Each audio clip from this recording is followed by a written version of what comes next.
Ahora estamos... Ahora sí, estamos grabando este encuentro de formación permanente. Entonces, a partir de ahora, todo lo que pusieron antes en el chat no quedó grabado. A partir de ahora, los que quieran recibir un certificado, pongan su nombre y apellido, fíjense que esté bien, y su correo electrónico, fíjense también que esté bien, porque a veces después le mandamos y nos rechazan. Se los vamos a mandar después oportunamente el certificado de asistencia a este encuentro por mail. Así que bueno, vamos a compartir ahora este encuentro de formación permanente con María Victoria Molouni, como decíamos recién, psicóloga, docente, integrante del capítulo Suicidio y Autolesiones de la Asociación Argentina de Salud Mental, dedicada al tema de educación y al tema de la prevención, atención y posvención del suicidio. Así que, María Victoria, muchas gracias y bueno, todo tuyo. Buenas noches, muchas gracias Marcos. Buenas noches a todos los que están acá en este encuentro. Primero que nada, agradecer y valorar estos espacios que genera Escenarios Saludables, que son una oportunidad para pensar estas problemáticas que de alguna manera nos interpelan a todos. La propuesta es, como decía Marcos, pensar la problemática de suicidio desde el campo de la educación. Entonces, primero, ponernos de acuerdo en que entendemos la educación más allá de la escolaridad, que tiene que ver con la familia, el contexto ampliado, otras instituciones, los medios de comunicación, e incluso podríamos pensar el sector privado. Y además de pensar la educación en estos términos, que implica una mirada más comunitaria, también pensarla como una práctica humana y humanizante. No en términos de que como docente yo formo a alguien, sino que como docente creamos condiciones para que cada uno, como dice Philip Merieux, sea obra de sí mismo, ¿sí? Eso es como un punto de acuerdo para pensar y pensarnos como educadores, más allá de la tarea docente. Entonces, traigo la idea de que pensemos que la educación comienza 20 años antes de que se produzca el nacimiento de una persona. ¿Por qué será? Esta es una idea que se trabaja mucho desde la educación ambiental, desde la educación vial, la educación financiera. A veces los docentes sentimos que todos los problemas de la sociedad les ponen un programa, un paquetito y llegan a la escuela. Pero esta frase, esta idea me parece que es poderosa como para pensar no solo el corto plazo, el mediano plazo, sino también el largo plazo. ¿Por qué es que la educación comienza 20 años antes de que se produzca el nacimiento de la persona? Porque en realidad, para que cada uno de nosotros podamos constituirnos en referentes válidos para ejercer la crianza, para acompañar en el desarrollo, se pone en juego nuestra propia educación. Perdón, María Victoria, vos estás habilitada ya para compartir el PowerPoint si querés, y decime cuándo querés que ponga el video también, ¿eh? Bueno, primero vamos a hacer lo del video, pero antes les doy una consigna. Bien. Entonces, decíamos que la importancia que tiene nuestra propia educación, y podríamos pensar la manera en la que estamos educando a la nueva generación va a impactar en las posibilidades que ellos tengan de ser adultos referentes para las generaciones que siguen. Y vamos a hacer como un juego de palabras. Vamos a trabajar con la palabra, la charla le pusimos de nombre Fragilidades y Vulnerabilidades en los escenarios educativos, haciendo honor a escenarios saludables, a ver si logramos que los escenarios educativos sean escenarios saludables. Vamos a empezar a pensar esto de la fragilidad y de la vulnerabilidad. Entonces, para el que quiera, les propongo que puedan conectar con sus experiencias y pensar internamente. No es necesario que lo compartamos. Que podamos mirar hacia atrás y podamos identificar cuáles fueron las huellas personales, profesionales, que nos trajeron hasta aquí. Esas experiencias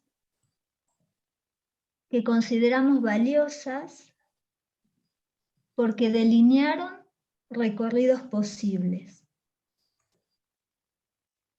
En el marco de esas experiencias, si tuviéramos que elegir 3 personas que son importantes en su vida, ¿cuáles serían? Entonces, con la imagen de esas personas y de las nuevas personas que son importantes en nuestra vida, los vamos a invitar a compartir un video. Si podemos ahora, Marcos, el video de Boris. Muy bien. Les vamos a pedir a todos que apaguen sus micrófonos para que no se interponga el sonido, ¿eh?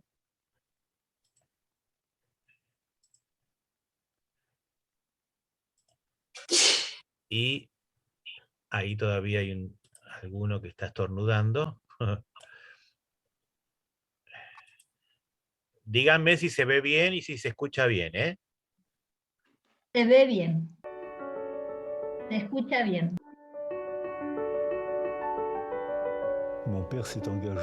Mi padre se alistó en el ejército francés para luchar contra los nazis.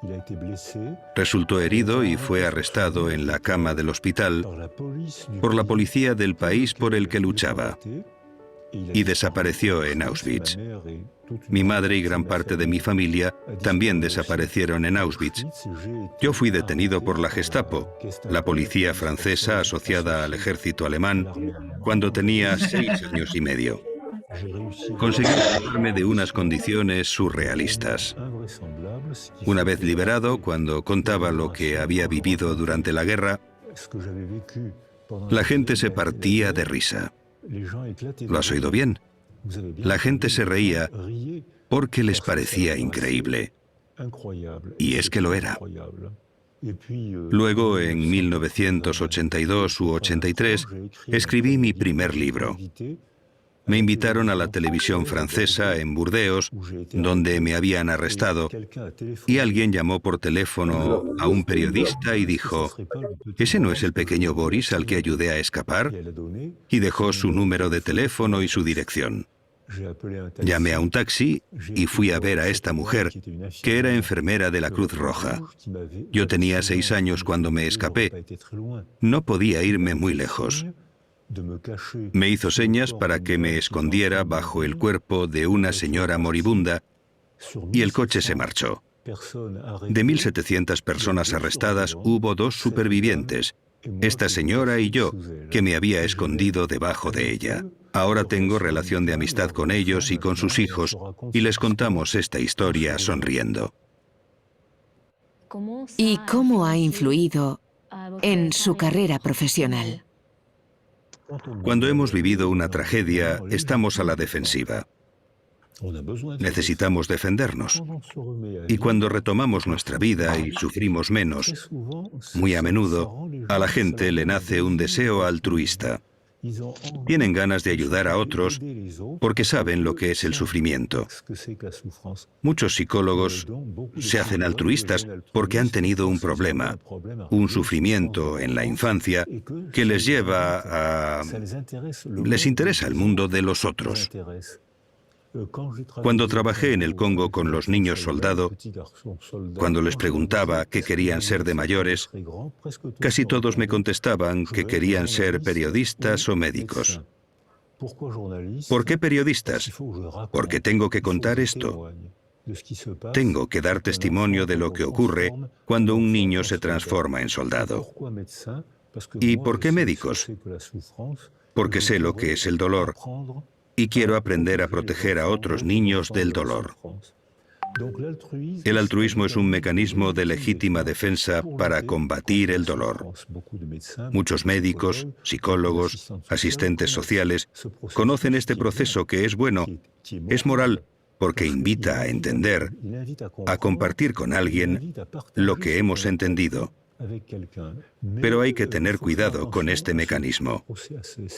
Hicimos una encuesta en Tolón, donde yo vivo, en la que constatamos que el 50% de los enfermeros y el 50% de los psicólogos tienen depresión por agotamiento profesional.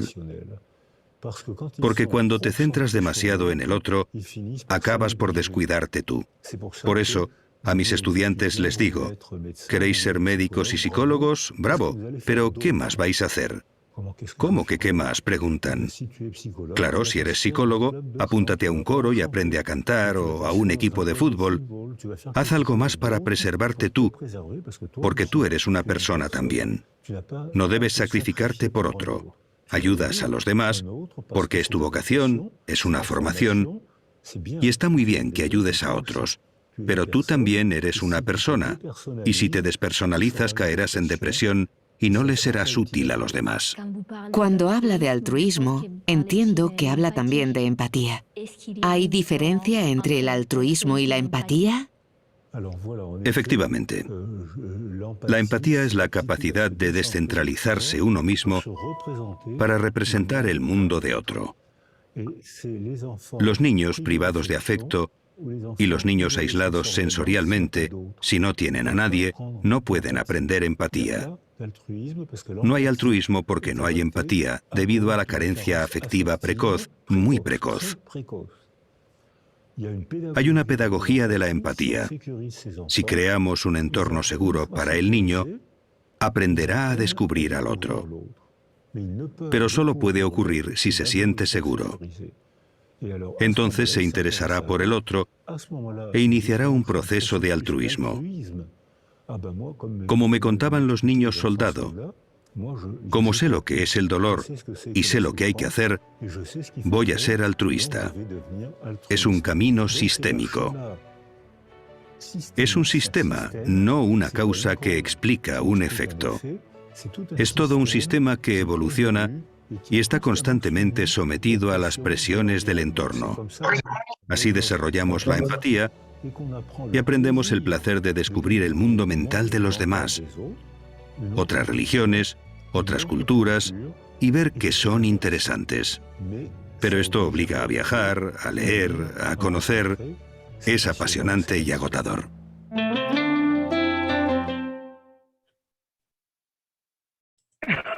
Gracias. Bueno, hicimos este ejercicio de introspección, de pensar en quiénes eran importantes. Si quieren compartir en el chat, pensando que nos va a quedar, sería hermoso 1 o 2 palabras de lo que les haya resonado del video, de lo que hayan podido pensar. Es una forma de dialogar indirectamente. Agradezco, ¿sí? El que quiera, el que se anime a poner 1 o 2 palabras. Yo les comparto las mías. Sé lo que es el dolor y quiero aprender a proteger a otros. Transformación, interés por el mundo de los otros. En este video podemos ver que la vulnerabilidad es una condición que compartimos. Por el solo hecho de ser humanos, estamos expuestos. Mientras que la fragilidad tiene que ver con la manera en la que nos puede afectar eso que nos pasa. No hay una respuesta para poder decir qué tan frágiles somos. Es uno por uno e incluso puede variar de un momento a otro. Podemos estar viviendo una situación que nos ubica en una extrema fragilidad y en otro momento no. Entonces, reconociéndonos vulnerables, nos fortalecemos, dice Ben-Shakar, que la posibilidad que tenemos de aceptar nuestra vulnerabilidad es un factor protector.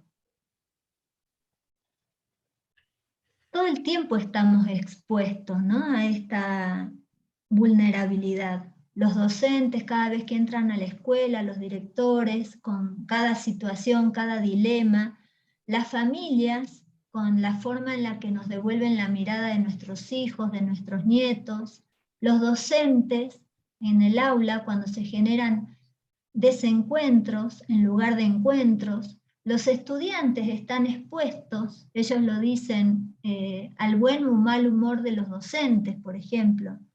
Forma parte de la experiencia. Ahora, también es constitutivo de nuestra naturaleza humana la experiencia de amenaza. Victoria, hay algunas cosas en el chat, no sé si querés que las vayamos leyendo. Dale, sí, me parece vos bárbaro. Sí, Bien. leamos. Bueno, Galaxy A21 dice pedagogía del cuidado, Francisco dice empatía y altruismo son diferentes, Moni dice impresionante y agotador, siempre las dos caras. Verónica Salas, ponerse en el lugar del otro. Natalia de Tostado, saber lo que se siente nos hace empáticos. Zulema Ramírez, crear un entorno seguro. Natalia también, si uno está bien puede transmitir bienestar. Vanessa, serenidad y compromiso. Rosana, me parece muy importante la pedagogía de la empatía. A ver, acá. Buenas noches, comparto lo que me gustó a mí, la frase de que altruismo es un método de defensa contra el dolor. Dayana lo dice. Bien, hasta ahí.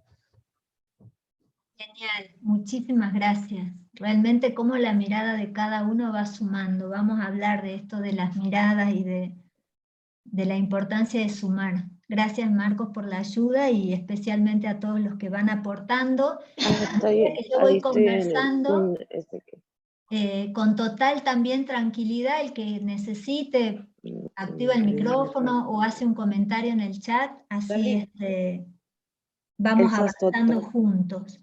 Entonces estamos hablando de la amenaza y de lo amenazante. Decíamos que la experiencia de amenaza tiene que ver con esto de la vulnerabilidad. En cambio, lo amenazante es aquello que podemos vivir como extraño, como no familiar, como confuso. Por eso es tan complejo, a modo de ejemplo, las situaciones de violencia sexual contra los niños, las niñas, que lo amenazante aparezca en lo familiar, porque justamente una de las características de lo amenazante es que se sale de lo familiar, que tiene que ver con una sensación. Y de la misma manera que hay algo del entorno que lo podemos vivir como amenazante, existe el conjuro, ¿no? Como estas imágenes que nos regalan los cuentos de hadas. Existe un conjuro contra lo amenazante. Y es ese acercamiento, esa calma, ese sostén, esa cercanía cálida y protectora de que alguien, digamos, un referente, nos pueda brindar. Es decir, si yo estoy viviendo un momento en donde aparece la sensación amenazante y hay alguien presente que puede conjurar esa amenaza generando calma, con su calidez y su protección. Esto es fundamental porque en nuestra época, este tiempo que compartimos, obstaculiza permanentemente la posibilidad de elaborar las amenazas y alimenta los sentimientos de indefensión. La aceleración del tiempo, los cambios vertiginosos, el consumo y otras características. Bueno, ahí yo había preparado en la diapo, pero por el tiempo prefiero charlar y en última, si nos sobra el tiempo, después hago un pantallazo rápido de las diapos y las podemos compartir para el que las necesite. Entonces, en medio de todo esto, de todas estas ideas que les comparto, me gusta pensar que construyamos narrativas en primera persona. Como maestra y profe de lengua, la primera persona incluye el singular y el plural. Y narrativas en primera persona del plural para que no nos quedemos afuera. Como nos mostraba el video, que cuando pensamos en esas personas que son importantes en nuestra vida, estemos incluidas. Y cuando pensemos en cuidar, también pensemos en la posibilidad de aceptar ayuda. Y en ese marco les hago un pedido. Si algo de lo que vamos compartiendo resuena, genera malestar o les resulta difícil de sobrellevar, se pueden comunicar por privado con Marcos o conmigo. Por esto, ¿no? Porque no se trata solo de estar disponibles a ofrecer ayuda, sino también de poder aceptarla. Y después de la charla, bueno, en algún momento de la charla, también como siempre vamos a plantear algunos contactos o posibilidades de pedir ayuda. Bueno, en la página de escenario están también, ¿no es cierto, Marco? Bien. Entonces, el sufrimiento es parte de nuestra experiencia y por eso es tan importante poder acercarnos con calidez y con respeto. Para que esto suceda hay que construir confianza. En situaciones extremas, la pregunta repetida cuando uno llega a una escuela, por ejemplo, es no sabemos qué decir. Y bueno, a veces realmente no hay palabras, pero la experiencia nos muestra que es mucho más importante estar advertidos de lo que no hay que decir. Cuidar las palabras. Hay expresiones que con muy buenas intenciones establecen comparaciones o cuestionamientos que invalidan. O, lo más complicado, que obturan la posibilidad de que el otro exprese su sufrimiento. ¿Qué te pasa? Y les voy a dar ejemplos. ¿Cómo podés decir eso? Tenés toda la vida por delante. Tenés todo. ¿Cómo te podés sentir así? No es para tanto. A mí también me pasó. Tenés que hacer como hizo fulano. Vos podés, vos sos fuerte. Siempre pudiste, también vas a poder con esto. ¿Les pasó? ¿Alguna vez se lo dijeron? Aclaro que si alguien quiere comentar algo puede levantar la mano, o la mano virtual o la mano física, así poder participar. Acá, perfecto. Oí mucho esa frase, siempre duele. Ahí, Edith, activa tu audio, Edith. Sí, Ahí está. bueno, me emociona mucho lo que decís. No te encuentro ahora, porque en este momento estoy atendiendo a 2 sobrinos, como tía, digamos, y veo que no pueden superar la depresión que tienen. Y a veces siento que yo quedo sin fuerza. Es un poco lo que vos estás diciendo. Perdona, no te veo, no me sale el nombre, pero Ahí estás, María. Ahí- Sí, sí. porque no estaba hablando, Edith. Edith no. Claro, perdón. Te agradezco. Todo lo que decís me llega. Sí. Te agradezco a vos por compartir, Edith. Y Gracias. esto que estás diciendo es muy importante para todos, todos los que tenemos a veces la sensibilidad de querer aportar cuando vemos a alguien que está sufriendo. Silvia Bleichmar habla de la ética en relación al otro. ¿Cuándo hay un sujeto ético? Cuando nos sentimos responsables en la medida de que queremos dar una respuesta frente al sufrimiento del otro. Es decir, que no nos mantenemos indiferentes. En esta postura ética que plantea Bleichmar, es muy importante también nosotros gestionar nuestros apoyos, ¿no? Así que te agradezco un montón, Edith, y a buscar los apoyos. Gracias. Ahí, Cecilia levantó la mano. Ahí está. Sí, yo, ¿qué tal? No, soy Cecilia Fernández de Puerto San Julián. Hola, Cecilia. ¿Qué tal? Yo soy líder del departamento de adolescentes en una iglesia evangélica y la verdad es que tenemos muchos casos, tenemos alrededor de 22 adolescentes.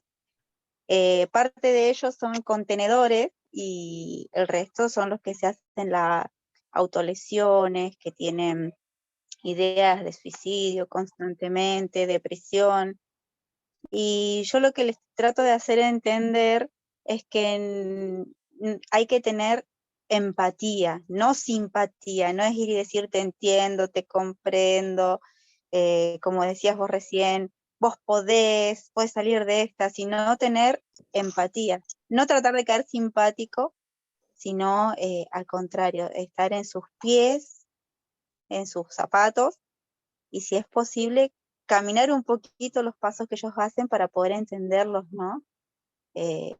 Son muchos los casos en San Julián de suicidio que hubieron este año, es terrible, y es muy importante, yo estoy tratando de capacitarme para poder ayudarlos, llevarme herramientas y siempre acompañarlos a los chicos, ¿no? Acompañarlos, estar con ellos. Es una problemática, yo lo veo como una problemática en la adolescencia.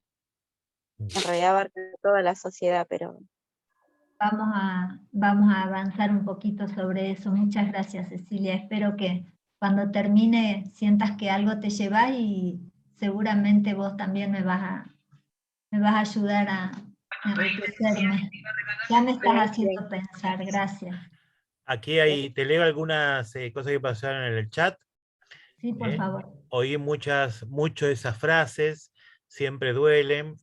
El hecho, otra persona dice, a veces no nos nombro porque tiene el nombre de celular nada más, ¿no? El hecho de que te comparen, lo he visto. Natalia Segovia dice, el positivo tóxico siempre esas frases que invalidan, ¿no? Florencia Mejan dice, muchas veces uno quiere actuar desde el amor y termina fallando o haciendo daño por no saber qué decir o decir de más. Qué importante poder escuchar y aprender. Y me gusta mucho, otro dice de Rosana, me gusta mucho el concepto de la palabra prudencia si hablamos de ética. Jessica dice, hay que escuchar, acompañar y sin juzgar, pensar, sentir y actuar. Y Bautista González dice, ¿cuáles serían algunas frases adecuadas? A ver, porque hay otras más, pero dejamos esa pregunta para seguir. Perfecto. Bien, vamos a ir avanzando hacia eso. Lo más importante, primero que nada, es escuchar. Incluso a veces hacer silencio y poner el cuerpo. Recién leía un mensaje de una persona que está, digamos, ha vivido hace una semana la experiencia en la escuela de un estudiante que muere por suicidio. No hay palabras. No hay palabras, hay dolor. Es un hecho que tiene un exceso para cualquiera. Y eso también forma parte del trabajo que tenemos que poder aceptar. El dolor se lo atraviesa, no se lo esquiva. Si lo queremos tramitar, es avanzando. Vamos a ver gestos que podemos tener cuando no hay palabras y vamos a ir avanzando en qué palabras pueden ayudar. Primero la escucha y después posiblemente preguntas, no respuestas. Como dijo uno de los participantes, me perdí en los nombres, las emociones se validan, ¿sí? Me gusta usar la metáfora del tablero del auto. Las emociones funcionan como las luces del tablero del auto. Porque ahora escuchamos las emociones positivas, las emociones negativas, las emociones buenas, las emociones malas, y las emociones se educan. Y en realidad las emociones están en el cuerpo, emergen. Y lo que podemos hacer con la emoción del otro es validarla porque es lo que él está sintiendo. No es ni bueno ni malo, es lo que es. La luz del tablero se encendió. Para algo se encendió. Si yo digo, no me gusta la luz del tablero, listo, la desconecto, me va a faltar información. La emoción algo me está diciendo. ¿Cuál es el tema? Cuando esas emociones son tan excesivas, pueden derivar en comportamientos o en ideas que en el campo de la salud mental decimos se configuran en una problemática. ¿Por qué es una problemática? Puede ser porque afecta la posibilidad de que yo me sienta bien, o sea, afecta mi bienestar, o porque me pone en riesgo. Y aquí me da pie para que también, así como dijimos que vamos a pensar la educación como una práctica humanizante, es muy importante que para que podamos comprender, construir experiencia en este desafío enorme que es prevenir el suicidio y acompañar a las personas afectadas para también disminuir los riesgos, es muy importante que clarifiquemos que el suicidio es una problemática. Esto que nos decía Boris en el video, ¿no? Lo sistémico, no es causa y efecto, es una problemática. Y acá vienen las dos palabras que quería compartirles para que pensemos. Problemática y compleja. ¿Por qué decimos que es una problemática? Justamente para que quede claro que no es una patología necesariamente. Puede haber algo de, pero no implica que una persona que tenga ideas o que haya realizado el acto tenga una patología. Es una problemática sumamente compleja que tiene altos índices de prevalencia y que por eso es tanto, digamos, la preocupación por este tema que tenemos una ley nacional para la prevención del suicidio que establece la corresponsabilidad. Para abordar esta problemática, esta ley nos ubica a todos los actores en un lugar de responsabilidad compartida. Ahí ya nos da una pista para la segunda palabra.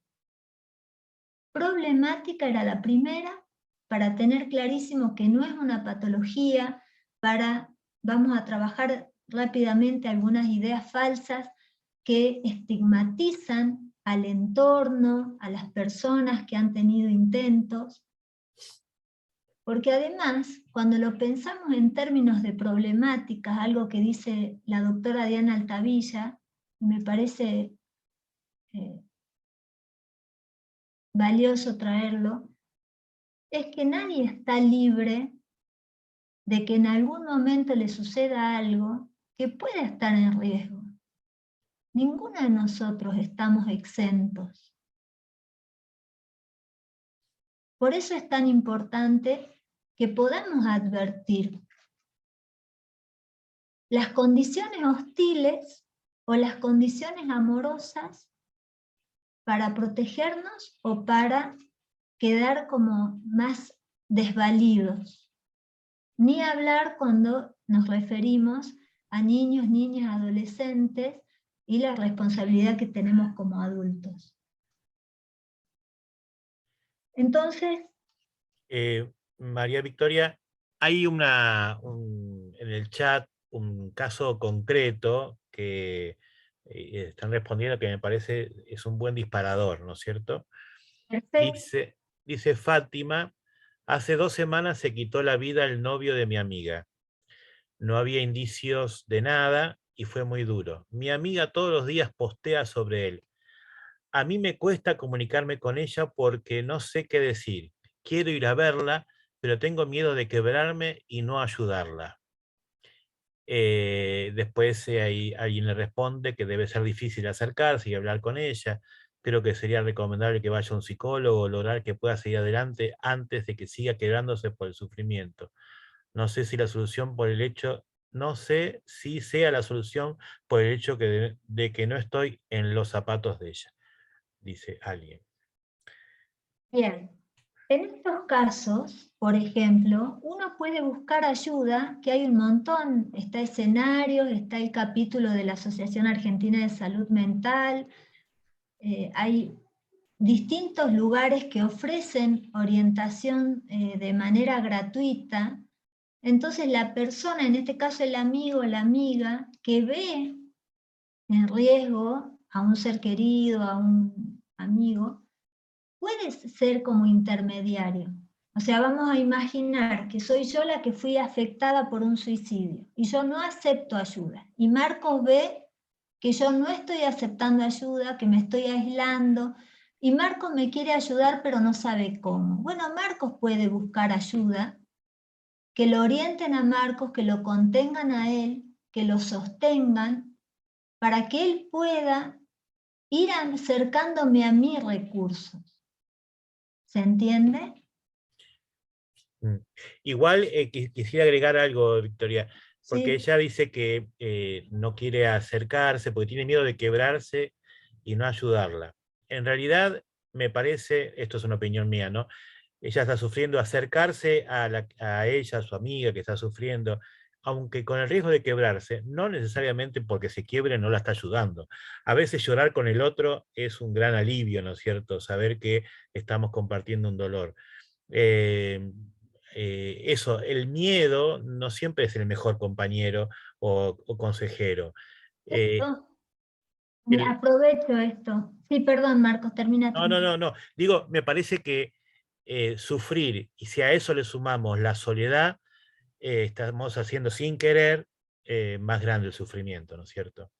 Ahí también vamos a llegar. Es una de vamos a hablar del trípode letal y tiene que ver de esta vivencia de soledad.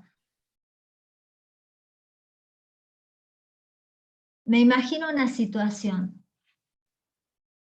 Esta persona murió porque la atropelló un auto, no porque se suicidó. No murió por suicidio, sino por un accidente de auto. ¿Nos costaría acercarnos? Ese es el tema con el suicidio, que viene con toda una carga que nos genera miedo o nos genera rechazo. Miedo desde el amor, desde el cuidado, de no querer dañar, o rechazo también por el miedo, ¿no? Porque no es un tema fácil, porque es sumamente desestructurante, ¿no? Va en contra, digamos, de lo más básico que todos buscamos, en general, cuando estamos en condiciones de afrontar los desafíos de la vida, que es cuidarnos. Entonces, por ahí esta imagen de pensar, si hubiera sido otra la causa de muerte, me costaría acercarme, bueno, me acerco de la misma manera, porque en realidad hay dos dolores. Está el dolor por la muerte de un ser querido y está el dolor por la forma en la que se sucedió esa muerte. Entonces, como dice Marco, doble motivo para estar.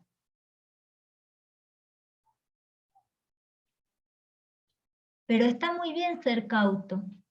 Entonces, esto, ¿no? Voy a estar, pero tengo mi apoyo, para no sentirme que estoy haciendo daño. Y como decíamos, cuando no hay palabras, no hay palabras, y si tenemos que llorar juntos, lloramos juntos y nos abrazamos, o nos quedamos en silencio. La presencia es un montón. Exactamente, solamente acompañar. Con película, sin película, es tan delicada es esto de registrar al otro. El otro nos va a ir ayudando a ver qué es lo que necesita. Bien.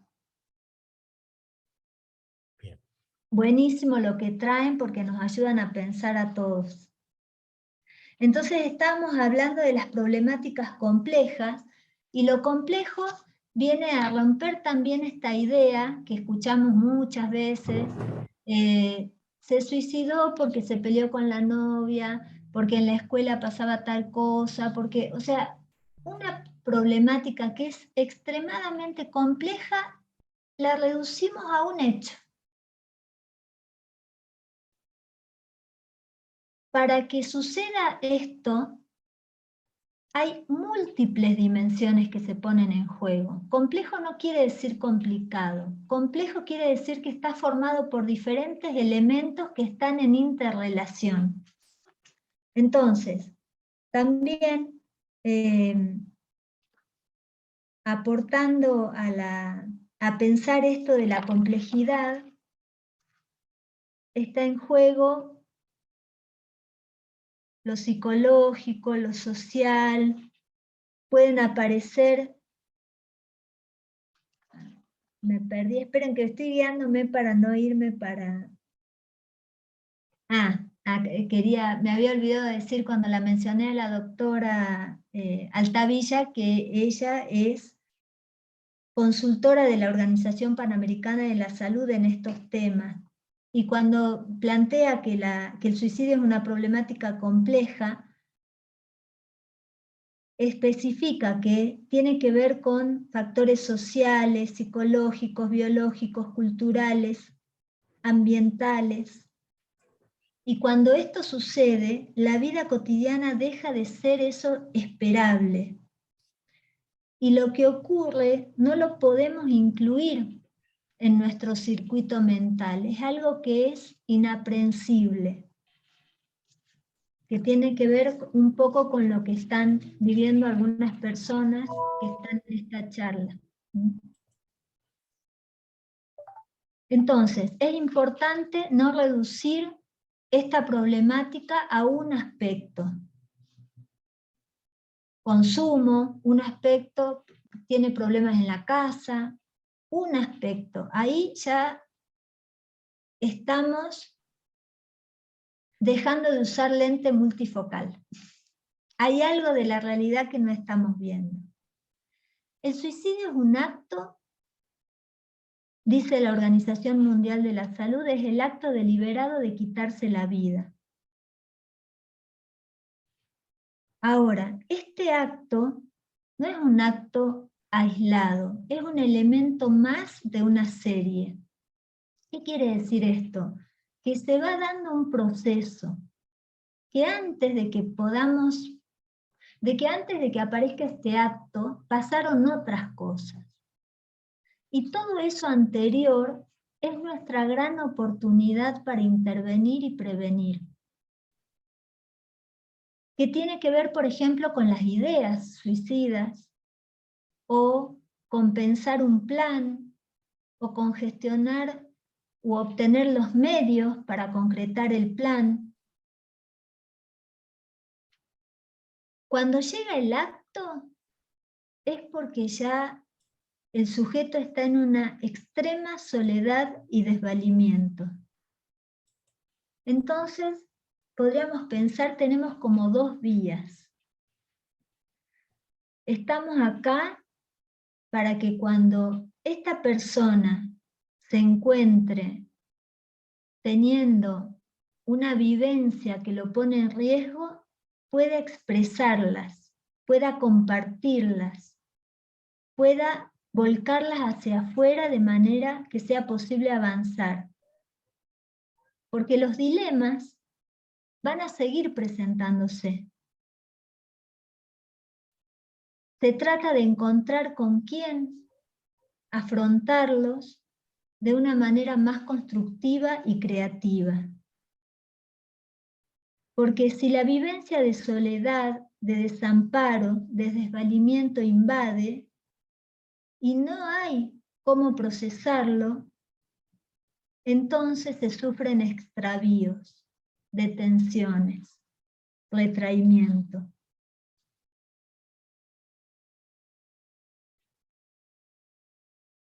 Es muy importante quedarnos con esta idea de que el suicidio es una problemática compleja, porque de la manera en que definimos los problemas es la forma en la que los vamos a abordar, dándonos cuenta o sin darnos cuenta. Entonces ahora sí, si puede ser, Marcos, te molesto un poquito, yo voy hablando, para compartir una diapositiva donde están los mitos, como para no hacerlo tan, para poder avanzar. Pero a esta parte yo le puse el título Derribando muros.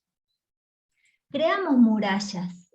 Cuando nosotros creemos que tenemos la verdad y que los demás están equivocados, vamos como construyendo murallas.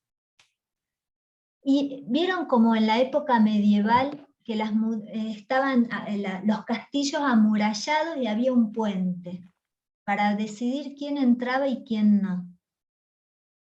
Si nosotros somos capaces de poner en duda nuestras ideas, estamos generando puentes, estamos construyendo puentes para enriquecernos con las ideas de otros.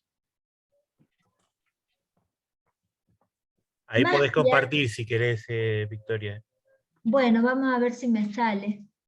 Mafia es una mujer que trabaja en el tema de la perspectiva de género, y ella decía que con respecto a esto de derribar muros o remover obstáculos, ella habla de diferentes obstáculos y dice, mi vida profesional la siento como una carrera de obstáculos, o sea, no es un obstáculo. Y en términos de qué, dice ella, de lograr, de dar garantía a los derechos de las personas, que las personas tengan, se dé garantía a sus derechos, es una carrera de obstáculos, hay que ir sorteando. Vivimos en una realidad en donde tenemos que andar como haciendo un trabajo para que algunas cosas fundamentales funcionen o estén. Por ahí nos resulta fácil pensar los obstáculos que son visibles, que están como por fuera de nosotros, ¿no? Entonces ella menciona distintos obstáculos, que yo se los voy a leer rápidamente. Ella menciona las barreras epistémicas, las subjetivas, las políticas, las geográficas, las económicas, las culturales, las jurídicas. Y me quedo con las epistémicas, que tiene que ver con esto de lo que creemos que conocemos. Ese desconocimiento que no nos permite comprender las situaciones y abordarlas. A ver si puedo compartir.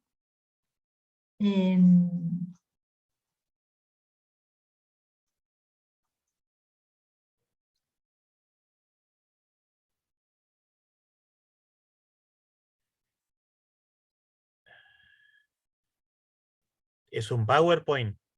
Sí, yo te lo mandé porque como soy medio... ¿Vos me lo Pero creo que ya mandaste? sí, me parece que ya lo estoy teniendo. Ah, A ver, ¿cómo acá hago está. para...? Si querés, a ver si... Bueno, sí, si vos sos más canchero que yo. Ya, la pandemia ha sido una gran ayuda para aprender sí, todas estas cosas. sí, sí, tengo un poquito de resistencia, tengo que confesar, pero sí. Ahora Este, ya lo hago. bueno, A ver. entonces decíamos que van a ver acá rapidísimo, son estas ideas, ¿no? De que no hay que hablar del tema. En la escuela se escucha muchísimo esto de no nos prepararon para esto. Es clear cuando en relación a la discapacidad dice no se trata de estar preparados, sino de estar disponibles. Ahí se está viendo, me parece, ¿no? Se ve, sí, sí, se ve. Bien, esa es la presentación, la que sigue, todo eso ya pasamos, ahí está el tablero del auto, que son las emociones, que no son ni buenas ni malas.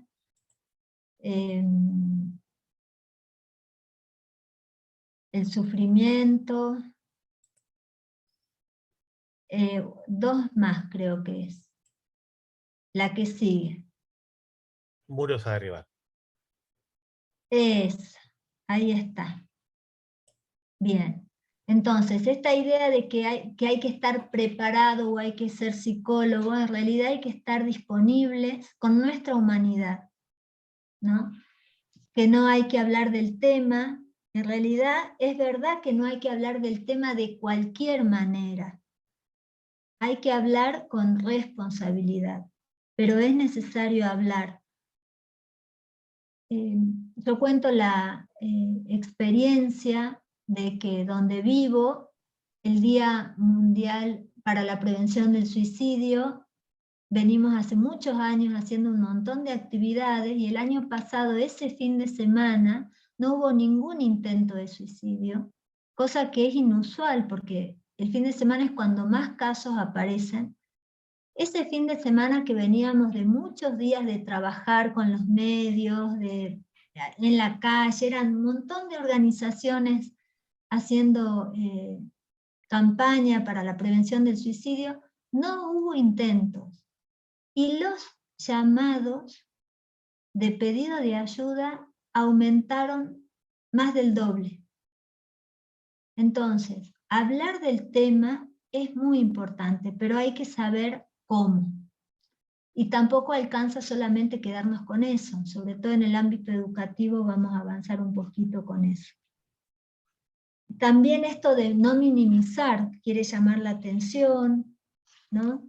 Entender que se trata de una persona que tiene un sufrimiento extremo, esta idea de que es un problema de la adolescencia, hay un porcentaje importante de muerte por suicidio en niños, también vinculado a veces a situaciones de abuso, que no hay una sola causa, que no es una patología, que es multifactorial y que es prevenible, no es evitable. O sea, no podemos evitarlo, pero sí lo podemos prevenir.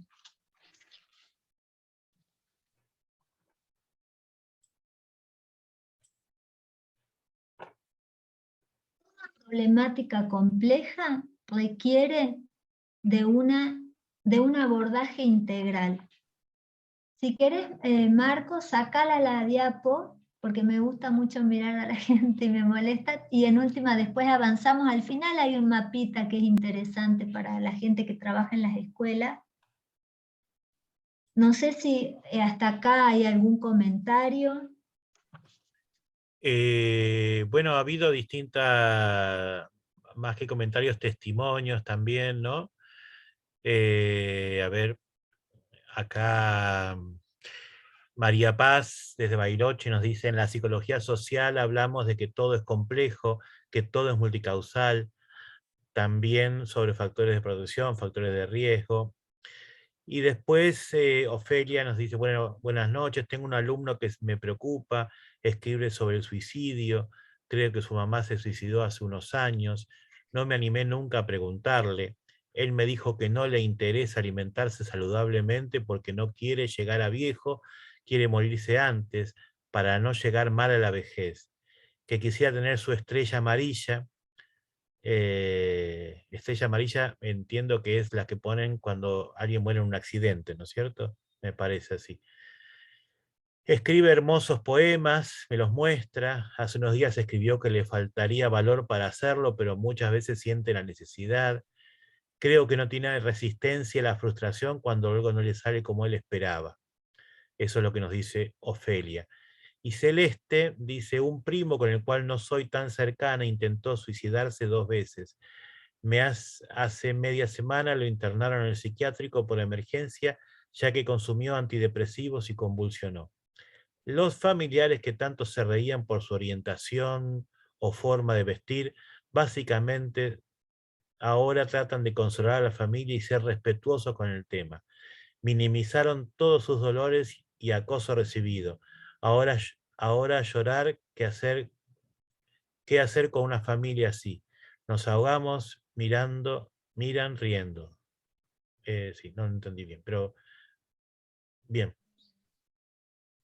Y me aclaran que lo de la estrella amarilla es eso, ¿no? Él me dijo que se estrellaría contra el obelisco para tener su estrella amarilla. Bien, es importantísimo accionar. Cualquier cosa, después hablamos en privado, pero vamos a ver si lo que vamos presentando te ayuda y te orienta. También nos va a ayudar un montón al final para chequear, ¿no? Que estos espacios nos ayuden a pensar a todos, porque también eso es importante, ¿no? Esto también lo dice la doctora Altavilla. Cuando es una situación tan extrema, no hay respuestas absolutas, globales. Las vamos construyendo, y no es en soledad, es con otros. Una sola persona, si es complejo, no puede.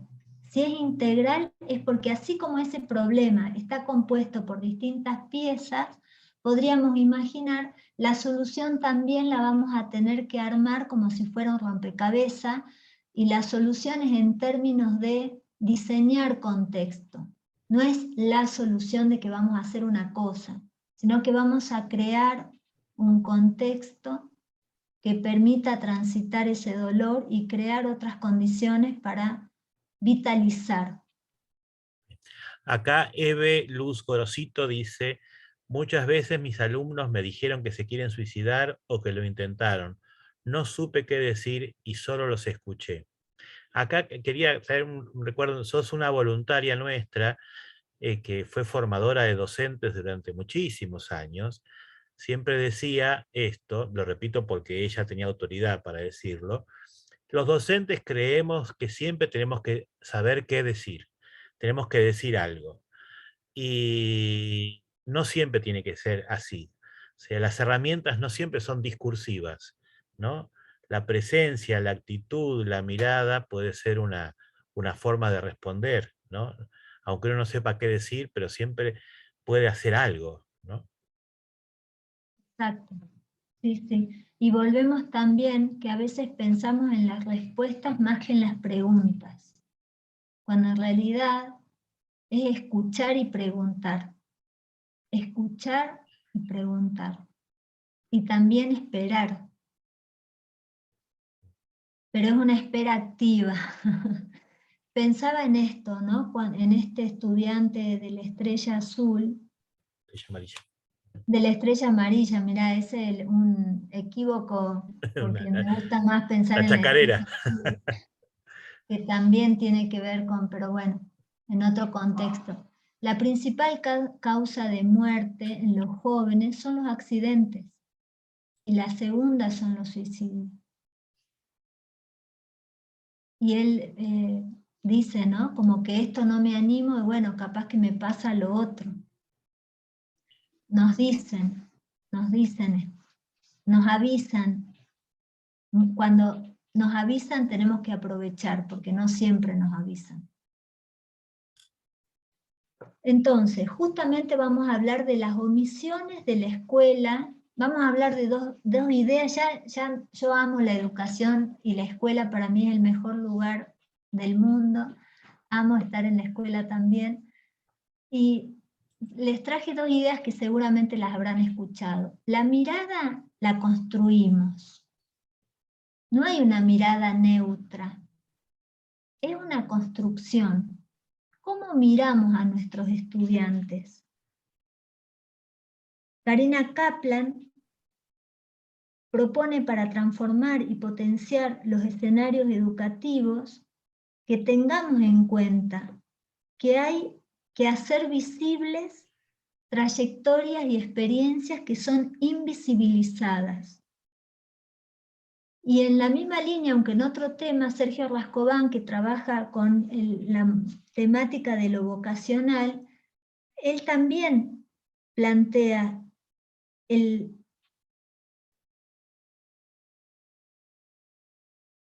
esto de que hay personas que son invisibilizadas o cristalizadas en una imagen prefijada. Nos hacemos una imagen del otro. Cuando sucede esto, él dice que estas personas se transforman en sujetos vulnerabilizados y corren el riesgo de quedar en los bordes por efecto de estas prácticas, de estas miradas preformadas del otro. Y en esta forma de mirar a los estudiantes, la escuela, podríamos pensar de mirarnos a nosotros también, hay omisiones que realiza la escuela. Está muy bien que la escuela promueva ideales vitales, es fundamental, pero también es importante que el dolor, el sufrimiento, lo adverso, que es contingente y que va a aparecer en los trayectos vitales, sea nombrado, sea abordado en el escenario escolar. Poder mirarnos y acercarnos a los sentires, preocupaciones, anhelos de los estudiantes, especialmente en esta época donde hay una precariedad de los vínculos, donde parece que la satisfacción inmediata es la condición vital y donde hay formas de desprecio por la vida sutiles, muy sutiles y muy poco sutiles.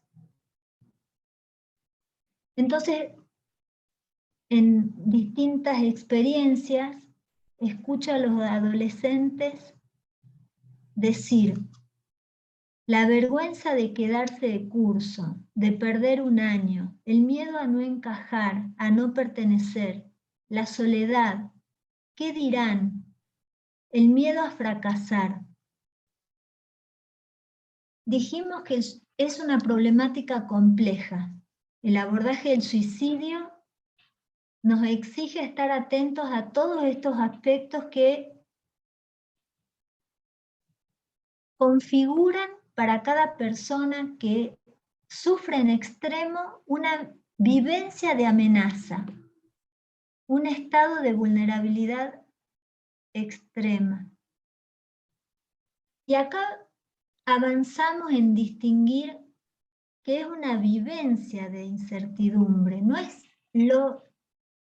la incertidumbre en sí, es una vivencia de soledad, no es la soledad en sí. Un adolescente puede estar en su cuarto, tirada en la cama, mirando el techo, 3 horas y está solo, y no necesariamente tiene una vivencia de soledad. Cuando a veces llaman o piden ayuda o dar una charla, la pregunta es reiterativa: ¿qué hay que mirar? ¿Qué hay que mirar? ¿No? Y está también esto del listado de factores protectores, de factores de riesgo.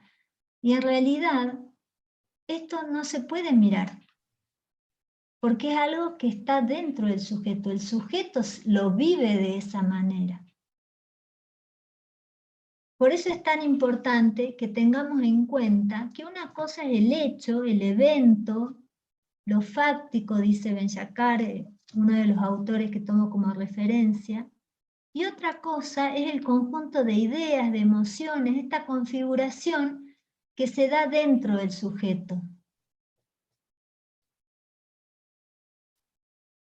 Esa configuración también es efecto de las experiencias previas, de los recursos psíquicos con los que cuenta el sujeto.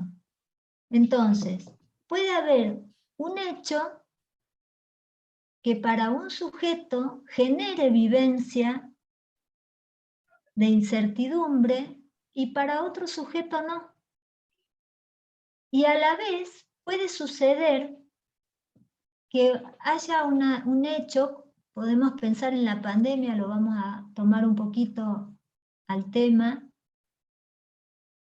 que sea, o ni hablar cuando la escuela tiene que afrontar la muerte de un estudiante por suicidio, que es excesivo el hecho. Por eso es tan importante el trabajo en posvención, porque es un hecho que de por sí es excesivo para los recursos psíquicos y puede suceder que no alcance para tramitar.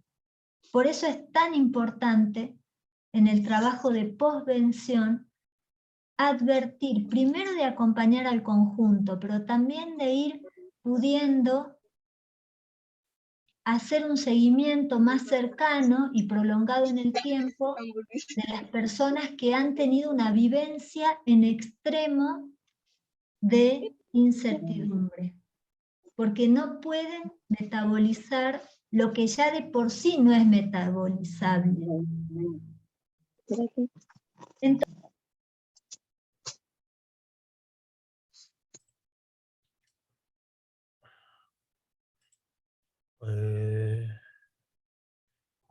Está silenciada. Sí, sí, sí. no Ahí. sé, recién me silencié. No, fui yo sin querer. Ah, bien, bien. Entonces, la doctora Diana Altavilla nos plantea estos tres aspectos para que tengamos en cuenta.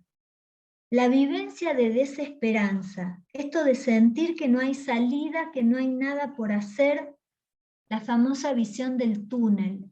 No veo nada más que esto. No hay otra cosa para ver.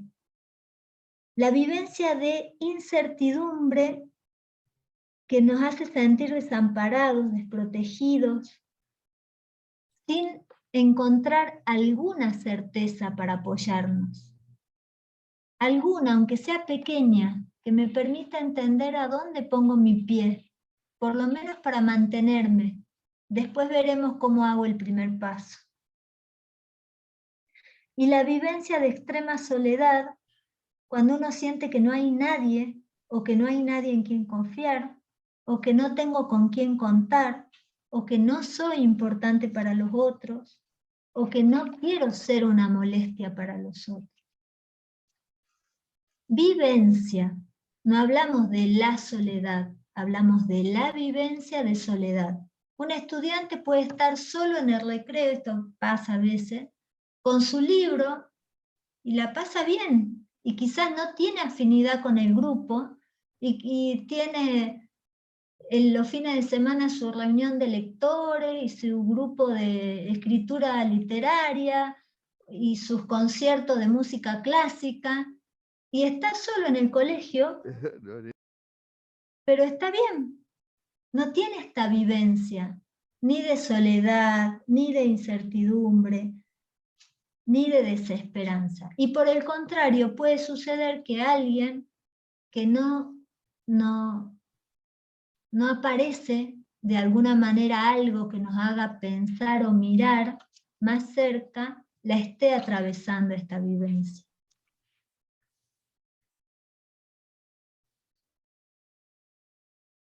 Entonces, esto es no visible.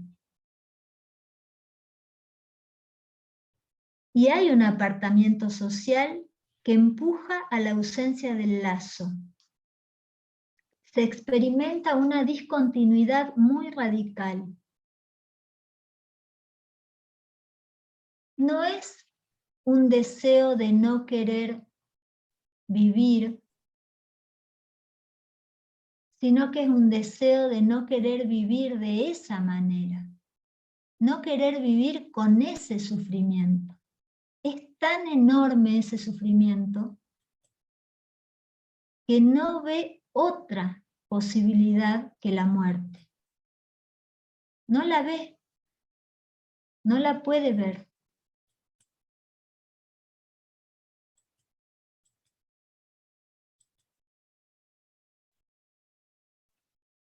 Venimos de 2 años de un tiempo disruptivo.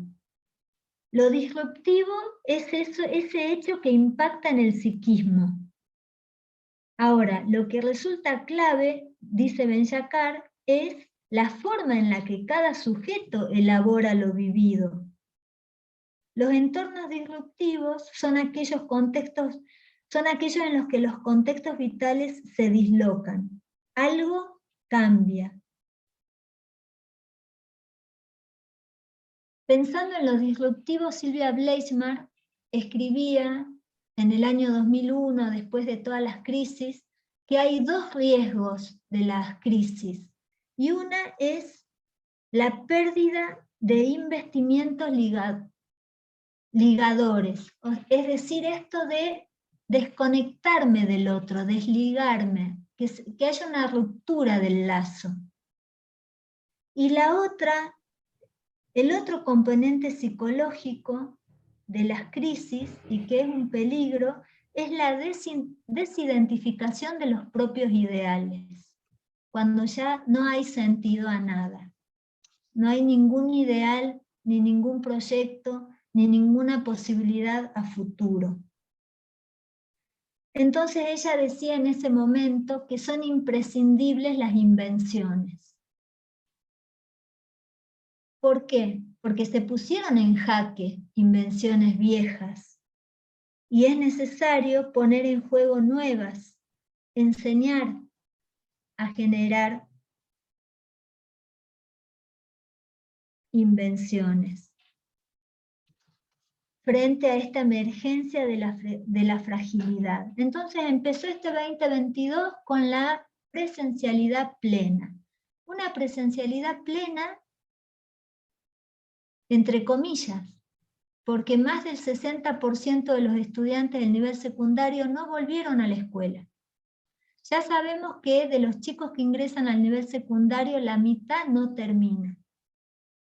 Pero en todos los niveles, especialmente en el nivel inicial y secundario, por lo menos en la zona donde yo vivo, hay un porcentaje muy importante de estudiantes que no volvieron a la escuela. Entonces,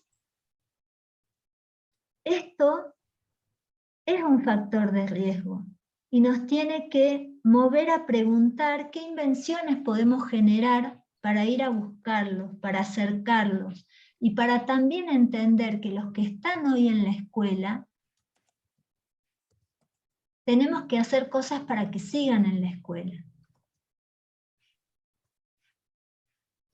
En esto de la virtualidad y la presencialidad, un estudiante me decía, en la virtualidad, bueno, nos tenían consideración, ahora nos están dando con todo. Pensando en estas formas, ¿no? en estas vivencias. O sea, volver a la presencialidad es estar expuesto a que me den con toda. Y en la misma línea, un joven que se quedó de curso con intentos, o sea, tenía todo lo que, o sea, por ejemplo, una tarea importantísima que tenemos en la escuela es que cuando los estudiantes faltan, nos activemos. Hay muchos casos que esto sucede cuando los chicos tendrían que estar en la escuela. El porcentaje más alto en general son los fines de semana. Pero bueno, pensando en lo educativo, si ya sabemos que el fin de semana es un tiempo crítico, qué importante es qué proyecto, qué interés, qué curiosidad les dejamos a los chicos para el próximo encuentro, para ese encuentro que tiene que atravesar ese fin de semana que no tenemos idea las realidades que viven. Hoy es jueves, hoy es viernes. Bueno, la próxima semana los espero para, a veces un pequeño gesto se puede hacer presente en esa persona cuando está pensando esa idea, decir, no, la profe me dijo que el jueves íbamos a hacer tal cosa, porque el fin de semana es un tiempo crítico. Entonces, construir ese puente del viernes al lunes en lo escolar. ¿Cómo gestionamos este aumento de tensión, esta ansiedad, esto que causa lo incierto? Es por medio de la acción, la forma de enfrentar una realidad que se vivencia como caótica. Una acción que tenga en cuenta los recursos disponibles del sujeto, las oportunidades y posibilidades del medio, y lo que es fundamental, el fortalecimiento de los lazos con los referentes afectivos. También a veces cometemos el error de pensar, bueno, la voy a hablar a la mamá, lo voy a hablar al papá, y en realidad hay que preguntarle al estudiante, ¿quién es tu persona de confianza? ¿A quién le pedís ayuda?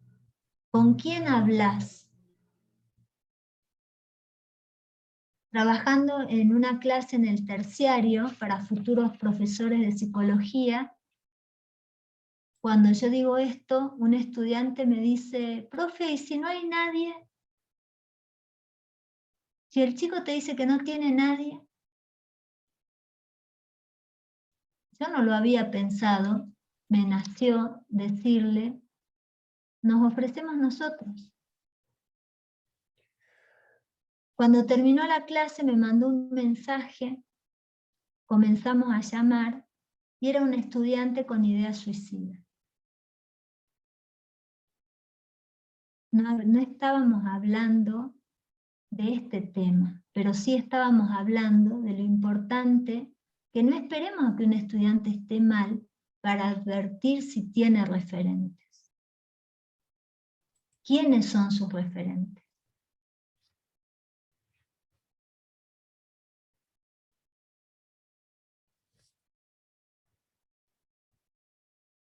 Como docentes somos diseñadores de escenarios. Podemos abrir un espacio donde el sostén sea vivenciado como alivio frente al desvalimiento. Estamos abordando un malestar marcado por el desgano de vivir, que impulsa a construir la idea de muerte como salida del dolor. Queremos involucrarnos, queremos crear condiciones institucionales con otros, acompañándonos, orientándonos, porque no es en soledad, para poder visualizar acciones preventivas. No hay recetas, cada acción va a ser en función de cada espacio, de cada situación, de cada realidad. Formamos parte del sistema de protección integral de las infancias y de las adolescencias, todos los docentes. Podemos mirar a la niñez y a la juventud como un periodo distinto al de la edad adulta, no a la adolescencia como problemática, sino como otra etapa del ciclo vital. Hay muchos adultos problemáticos. Decimos los adolescentes son inestables, hay muchos adultos inestables. Hay características del ciclo vital que claramente los ubican en un lugar de, podríamos pensar, de requerir un acompañamiento diferente al de los adultos. Pero no por eso hacer estas autorreferencias, tanto pensando en cómo fue nuestra adolescencia o pensando cómo creemos que deberían ser las adolescencias de ellos.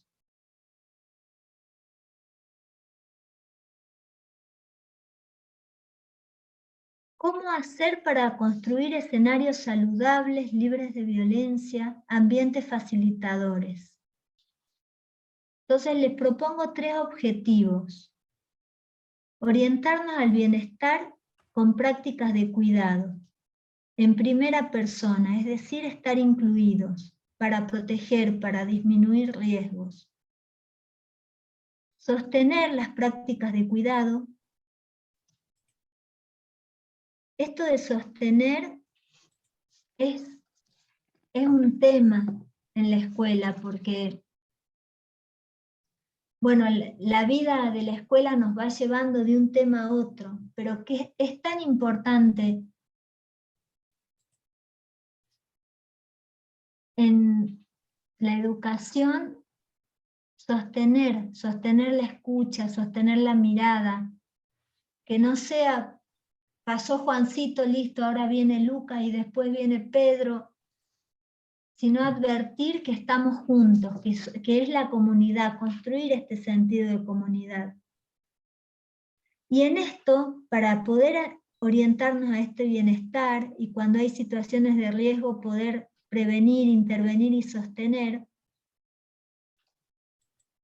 me gusta pensar de que en la escuela emergen datos, ¿no? Y que esos datos es necesario transformarlos en información.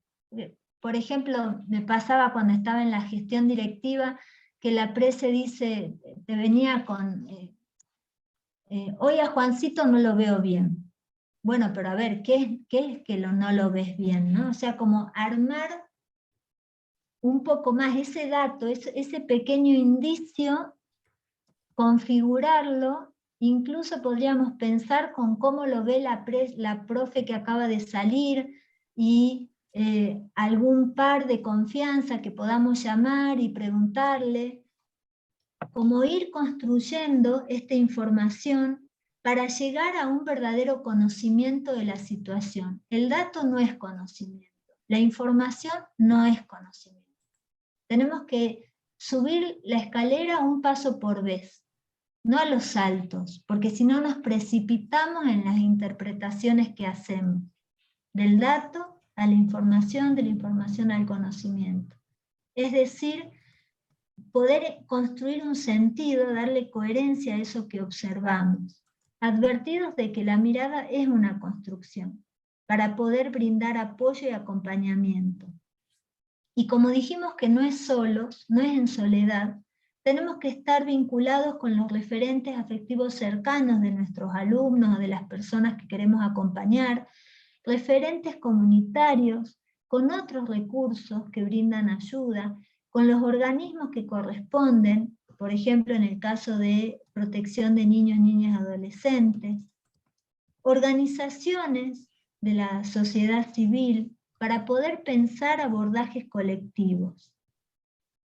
Trabajamos desde el enfoque de derecho, apostamos al fortalecimiento familiar en sentido amplio, ¿no? La familia como un conjunto de personas de diferentes generaciones unidas por un lazo de afecto, con un proyecto en común, no como hay un texto de Meriu en Frankenstein, educador, que él dice que hay familias que comparten la heladera, digamos, ¿no? Entran con suerte, ¿no? Con mucha suerte, pero es lo único que comparten. Después cada uno entra, sale, y hay una desligación. En este caso no entraría en este concepto de familia que les estoy compartiendo. Y me gusta mucho una frase que dice Minuchin, para pensar a nuestros alumnos, a nuestros estudiantes, a nuestros colegas. Minuchin dice, somos viajeros solitarios por el territorio de la familia y del vasto mundo, donde cada familia tiene su geografía, sus señales. Los que conocemos el territorio identificamos rápidamente las señales, lo permitido, de lo que no se habla, lo que se espera que hagamos o no hagamos. Y esto lo agrego yo. Carteles que dicen avance con cautela, haz lo que quieras, aquí está prohibido entrar. Cada familia tiene sus reglas, emociones. Algunos pensamientos y acciones o emociones son aceptables, otras no. ¿Ser feliz es dar todo en esta familia? En esta familia, poder hacer lo que se desea es tener lo que se desea. La familia desempeña un papel primordial, instaura continuidad psíquica. Si funciona como refugio, será el lugar donde podemos reponernos, donde podemos aprender a vivir con otros y a ensayar modos de estar y de ser.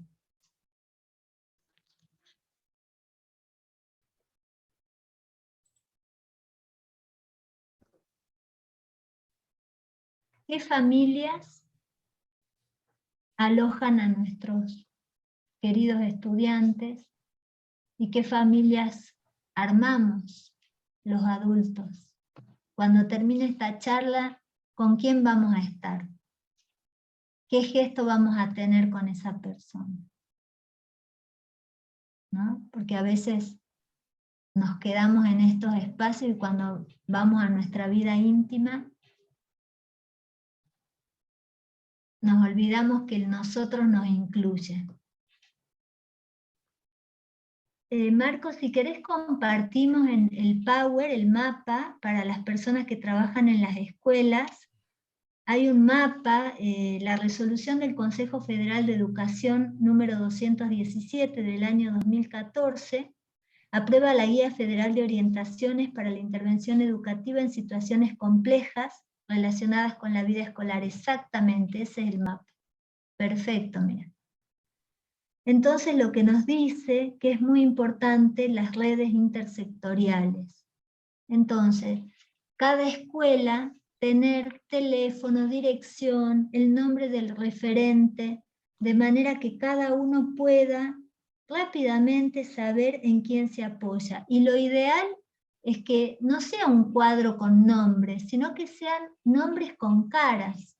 Hacer un encuentro, por lo menos una vez al año, o dos, y juntarse, porque la persona que de la Dirección de Salud Mental, o del puesto de salud, o de desarrollo humano, que tiene recorrido, nos puede dar insumos cercanos a la realidad en la que nosotros estamos, para hacer un trabajo más consistente y sostenido en términos de prevención.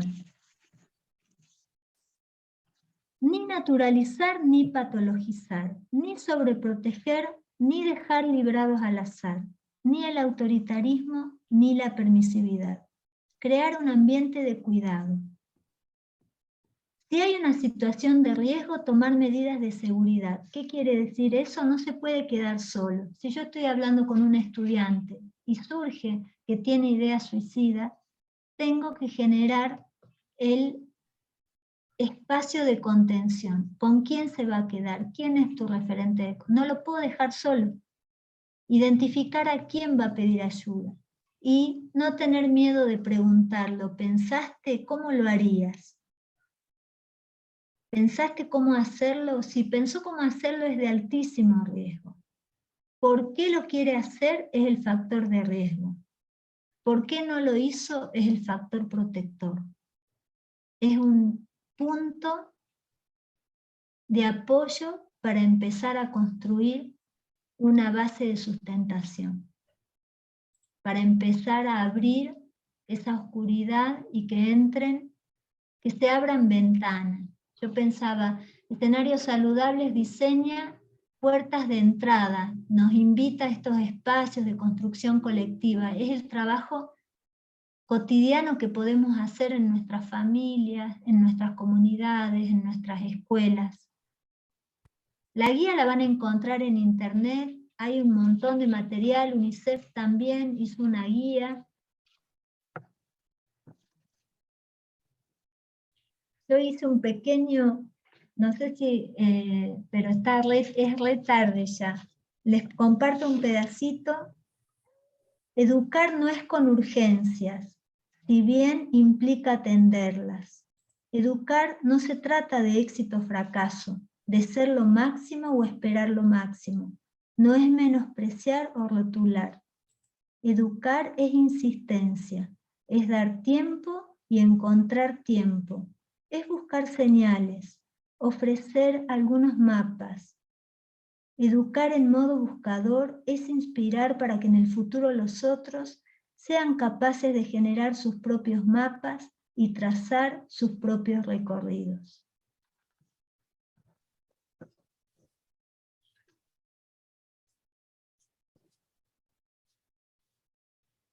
Teníamos un pequeño video de despedida, no sé si quieren poner Sí. palabras en el chat. Bien, mientras buscamos el video, si alguien también Dale, quiere compartir sería algo. hermoso. Sí, es mío, Moni. Es mío, es más largo, pero no hay tiempo, me da vergüenza ya porque se hizo tardísimo. Ya busco, si alguien quiere compartir algo, puede Si hay preguntas, abrir el micrófono.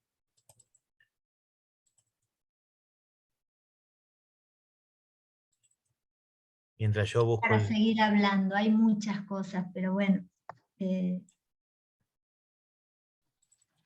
Muy bien.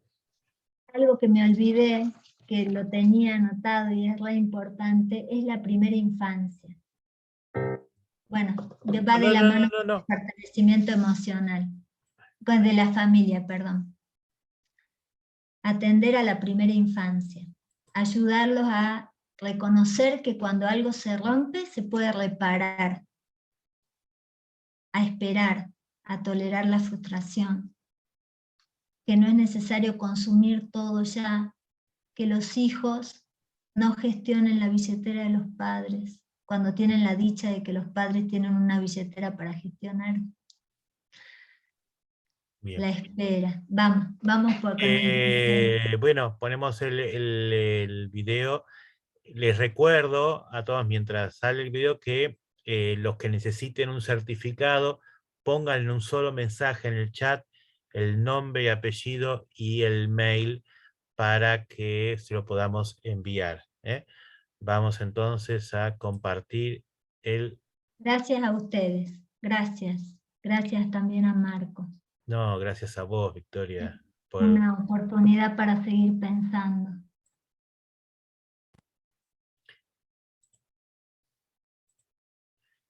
Dígame si se veis. Perfecto.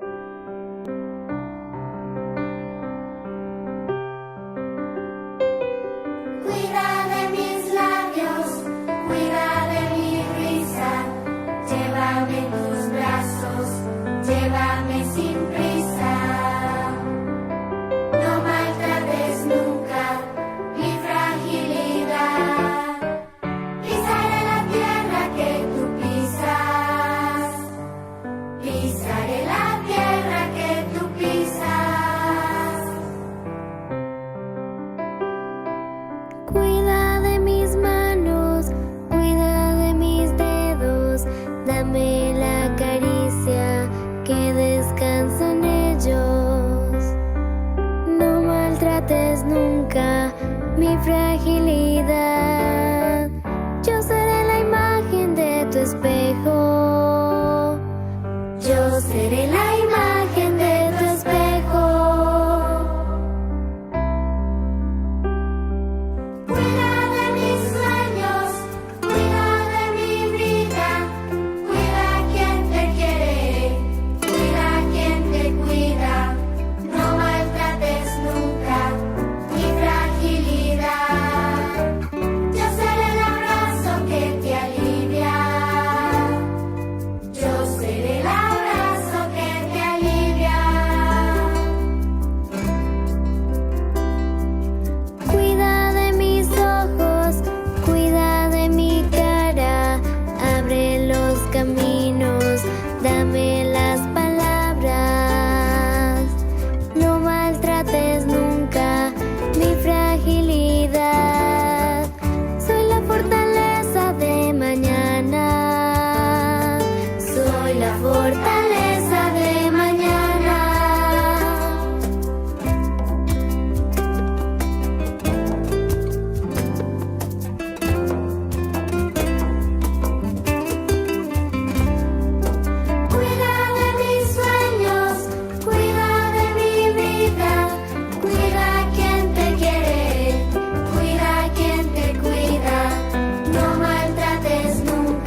gracias. De mi parte, son oportunidades para revisar, pensar y seguir inventando cosas para hacer. Bueno, eso. Gracias, Marcos, y me encantaría que abran los micrófonos para que se escuchen las voces de despedida, si se puede. Bueno, no, gracias a vos, María Victoria, por estas reflexiones que sabemos que no nacen solamente del estudio, sino sobre todo de la práctica, de la vivencia cotidiana, del observar. Así que muchas gracias. Si alguien más quiere agregar alguna palabra, prenda su micrófono. Bueno, yo quisiera... Ay, perdón. Allá. Disculpe, ¿cómo está? Buenas noches. Soy de Perú y quisiera hacerle una pregunta, ya que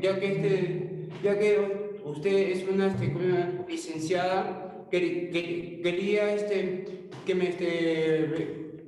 que me pueda dar unas pautas para corregir, porque yo tengo una emoción muy sentimental, donde cuando hay un derrumbe de un sentimiento de alguien me siento muy destruido. Y yo quiero saber cómo puede, ¿cómo se llama?, fortalecer esa área. ¿Cuál es tu nombre? Mi nombre es Luis Arturo. Luis Arturo. Sí. Bien. Luis Arturo, cuando hicimos el ejercicio de imaginar a alguien que fue importante, ¿pudiste recordar a alguien? Mire, sobre el ejercicio, a quien yo puedo recordar realmente es a mi abuela. Bien. ¿Cómo se llama tu abuela? Mi abuela se llama María Arbulú Lusquiños. Bueno. Luquiños Arbulú, pero ya falleció. Bueno, María, tu abuela, que ya falleció, está en vos, en todo lo que ella te dejó y te brindó. Eso está con vos. Esa parte tuya es la que tenés que cuidar, más allá de lo que suceda afuera y lo que hagan las otras personas. Y no te quedes solo, busca espacios donde vos vivís. Seguramente hay personas que trabajan en la comunidad o en centro de salud, hay espacios para trabajar en grupos, para poder conversar sobre estas cosas. Mientras tanto, hacé presente a María que está en vos. Las personas que nos aman están en nosotros. Están vivas en nosotros en los gestos que nos dejaron. Eso hizo parte de lo que sos vos hoy.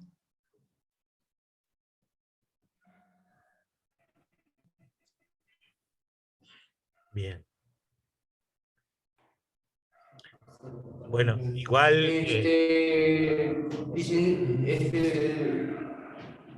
En este centro terapéutico donde estoy, en este centro cristiano, yo tengo muchas áreas donde yo estoy desplazándome y gracias a Dios tengo esa, ¿cómo le puedo decir? Esas ganas de seguir luchando. Bien. Te mando todo mi afecto para que avances y encuentres en cada pequeña oportunidad momentos de disfrute y de encuentro con la gente que veo que tenés cerquita. Cuídate mucho. A todos y les recuerdo que Gracias por todo. Gracias por todo.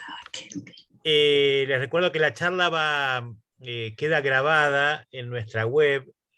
Todavía esperen unos días para que podamos subir. En nuestra web, que es escenariosaludables.ar, están todas las charlas que hemos dado de formación permanente. Y que siempre repetimos la última semana de cada mes, los últimos días de cada mes, en días y horarios distintos, porque dependemos un poquito de la gente que se ofrece para poder darlas, como hoy lo hizo generosamente María Victoria. Pero lo pueden ver ahí en la página. Ahí Mariela levantó la mano. Muy cortito. Agradecerles, la verdad que no los conocía todavía, así que ha sido un gusto. Y además un gusto que esté tan concurrida esta sala, porque, bueno, yo trabajo algunas horas en una escuela, en un equipo interdisciplinario, y veo tantos chicos solitos, muy solitos en la vida. Y me parece que venimos como con una cultura medio nueva, en donde llega un momento que los dejamos solos, los dejamos que hagan, y esa soledad en esto que están viviendo, bueno, hace que se disparen para distintos lugares. Entonces, creo que necesitamos muchos brazos para acompañar a estos niños y a estos adolescentes. Así que, bueno, agradecida. Gracias a vos, Mariela. Muchas gracias. Bueno, lo último le vamos a pedir, si se animan a prender las cámaras y sacamos una foto para poder subir a la web. Y saludarnos, que se escuchen las voces. Orientarnos al bienestar con prácticas de cuidado. Gracias. Gracias a todos. Un cariño grande. ¿Alguno más que quiera prender la cámara? Gracias. Gracias. Porque si no subimos la foto después y están todos cuadritos negros y qué sé yo, eso dice, bueno, somos un montón, pero no nos vemos, así que... Es que hay que peinarse para prender la cámara, me dicen. Por eso yo me pongo la boina para ahorrarme esa parte, y además porque está fresco, ¿no es cierto? Ahí está Duilio, que Duilio es de Santiago del Estero, y apareció, que lo conocemos desde que estaba en el secundario, con una gorra puesta hasta las orejas. Lo conocimos en el secundario y se está por recibir de psicólogo en Santiago del Estero, así que no, es una medalla que tenemos nosotros, un orgullo que tenemos nosotros como voluntarios de escenarios. Bueno. Bienvenido, colega, entonces. Ahí está, saludá, Duilio. Ahí está. Felicitaciones, Duilio. Gracias también a María Victoria, a Marcos y a todos los que están presentes. Perdona, no me acuerdo tu nombre, el que hablaste del hogar, también. Luis Alberto. Sí, Luis Alberto. Seguro que con tu énfasis vas a poder lograr lo que te propongas. Pero bueno, estoy muy emocionada. Bueno. Muy bello. Gracias. Bueno, gracias a todos y todas, y sepan que en nuestras redes, ahí yo las puse en el chat, por Facebook nos pueden encontrar como Escenarios Saludables ONG, Instagram también, Escenarios Saludables ONG, o si no, nuestra página web, escenariosaludables.ar, y ahí podemos compartir y seguir formándonos. Bueno, nos vemos hasta la próxima. Buenas noches. Gracias. Gracias. Chao. Adiós, cuídense mucho. Chao, gracias. Chao. Gracias. Muchas gracias. Bueno.